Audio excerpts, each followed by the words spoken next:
امام کربلا میں دیکھو بیٹی سے پیار کتنا کر رہے ہیں. حضرت سیدہ سکینہ جنہیں سکینہ بھی کہتے ہیں.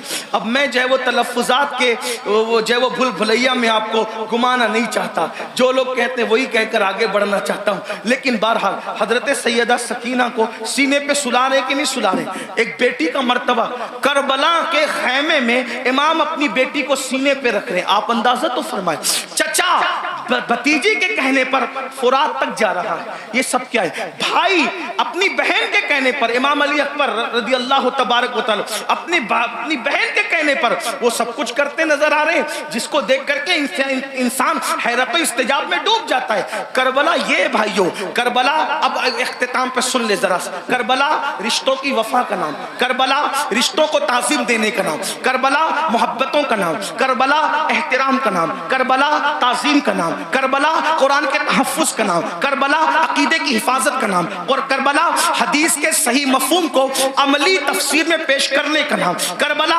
قرآن مقدس کے سانچے میں ڈھل جانے کا نام, کربلا شراب سے نفرت کا نام, کربلا زنا سے نفرت کا نام, کربلا جوے سے نفرت کا نام, کربلا بانسری میوزک اور موسیقی کے مکمل خاتمے کی جود مسلسل کا نام, کربلا سجدوں کے لیے انسان کیا کیا قربانی دے سکتا ہے اس پیغام خاموش کا نام کربلا ہے. اب آپ سے پوچھتا ہوں, ہم نے کربلا سے سیکھا کیا؟ وہی گناہ میں مبتلا, وہی جرائم میں مبتلا, وہی بلاؤں میں مبتلا. ایک بات یہ بھی کہہ دو اختتام پر, خاص طور پر آخر میں بات کرتے کرتے مسلمانوں ایک بات آپ سے کہہ دوں, کربلا تو صحابہ کرام کی قربانیوں کے تحفظ کا نام تھا, لیکن آج جب کربلا کا ذکر ہوتا ہے تو انہی صحابہ کو نشانہ بنایا جاتا ہے, انہی صحابہ پہ تبرہ کیا جاتا ہے, انہی صحابہ کو معاذ اللہ یہ اس لیے قرار دیا جاتا ہے کہ انہوں نے تو اہل بیت کا حق کسب کیا. اور وہ لڑکے جو جمعہ کی نماز بھی 2 رکعت پڑھ کے بھاگ کر آتے ایسے جیسے اسکول کی چھٹی ہونے پر بچے بھاگ جاتے ہیں, وہ صحابہ کے کردار پہ بات کرتے ہیں کہ وہ تو ایسے تھے, وہ تو ویسے تھے. میں پوچھتا ہوں, کس منہ سے صحابہ کو تان کرتے ہو, کس منہ سے صحابہ کی عظمت پر انگلی اٹھاتے ہو؟ 2 رکعت پڑھنے کی اوقات نہیں ہے صحیح سے, اور ان کے لیے انگلی اٹھا رہے ہو جنہوں نے دین کے لیے اپنا مال قربان کیا. آج مسلمان کہلانا آسان ہے, لیکن اللہ اکبر اس وقت جب اللہ اللہ مسلمان کہلائے جانے پر, مسلمان بن جانے پر پٹائیاں ہوتی تھی, پتھر مارے جاتے تھے, کوڑے مارے جاتے تھے, چابک برسائے جاتے تھے, بھوکا رکھا جاتا تھا, سوشل بائیکاٹ کیا جاتا تھا.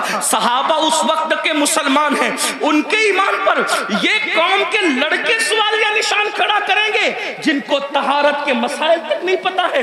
آپ سے پوچھنا چاہتا ہوں, وہ صدیق اکبر رضی اللہ تبارک و تعالیٰ عنہ جس نے وہ قربانی دی ہے کہ اللہ کے رسول نے فرمایا جس نے اسلام کی مدد کی ہے سب کے احسان کا بدلہ ادا کیا جا چکا ہے, سوائے ابو بکر کے احسان کا بدلہ قیامت میں اللہ تبارک و تعالیٰ عطا فرمائے گا. ایسے لوگوں کو غاصب کہا جاتا ہے, ایسے لوگوں کو حق طلب کس کا؟ اہل بیت کا.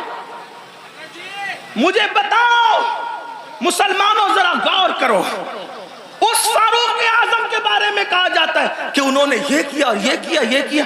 آپ سے پوچھتا ہوں, فاروق اعظم کا کردار پتا ہے؟ فاروق اعظم کا کردار معلوم ہے؟ فاروق اعظم کے کردار کے بارے میں علم ہے؟ اللہ اکبر. آپ کو وہ سفر یاد ہوگا, آپ وہ سفر جانتے ہوں گے. اللہ اکبر کہ فاروق اعظم مدینہ منورہ سے چلتے, فاروق اعظم مدینہ منورہ سے چلتے اور مدینے سے چلتے ہوئے بیت المقدس جاتے ہیں. ایک ہی اونٹنی ہے, اپنے جوانوں کی خاص توجہ, ایک ہی اونٹنی ہے, غلام ساتھ میں جا رہا ہے. فاروق اعظم غلام سے کہتے سواری ایک ہے اس لیے ہم یہ کریں گے, سواری ایک ہے یہ کریں گے کہ تھوڑی دیر میں بیٹھوں گا, تھوڑی دیر آپ بیٹھنا, پھر میں پیدل چلوں گا, پھر تم بیٹھو گے, تم چلو گے, میں بیٹھوں گا. آپ سے پوچھتا ہوں, بیت المقدس تک غلام کو اس طرح لے کر کے گئے کہ نہیں لے کے گئے؟ آپ بتائیں. بولنے سے پہلے تولو, کسی کی بھی بات سن کر کے بکا مت کرو. جو فاروق اعظم ایک غلام کی حق تلفی نہ کریں, جو فاروق اعظم ایک غلام کی حق تلفی نہ کریں, وہ فاروق اعظم اپنی آقا زادی سیدہ فاطمۃ الزہرا کی حق تلفی کیسے کر سکتے ہیں؟ آپ جانتے ہیں, کبھی غور تو کیا ہوتا کبھی سوچا تو ہوتا، جس سے جو سنا وہی بکنا شروع کر دیا۔ میرے آقا علیہ السلام فرماتے ہیں میرے اصحاب کو برا مت کہو، میرے صحابہ کو برا مت کہو۔ اور اسی کربلا کی بات کرتے ہوئے صحابہ پہ تبرہ کیا جائے، مسلمانوں کیا منہ لے کر کے اٹھو گے؟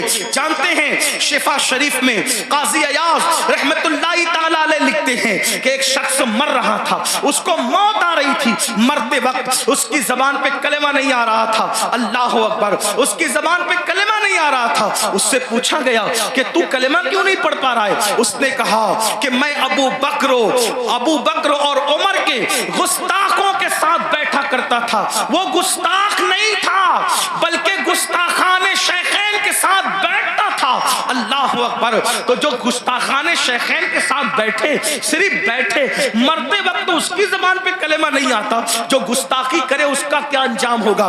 یہ دنیا چند دن کی ہے، یہ دنیا چند لمحے کی ہے۔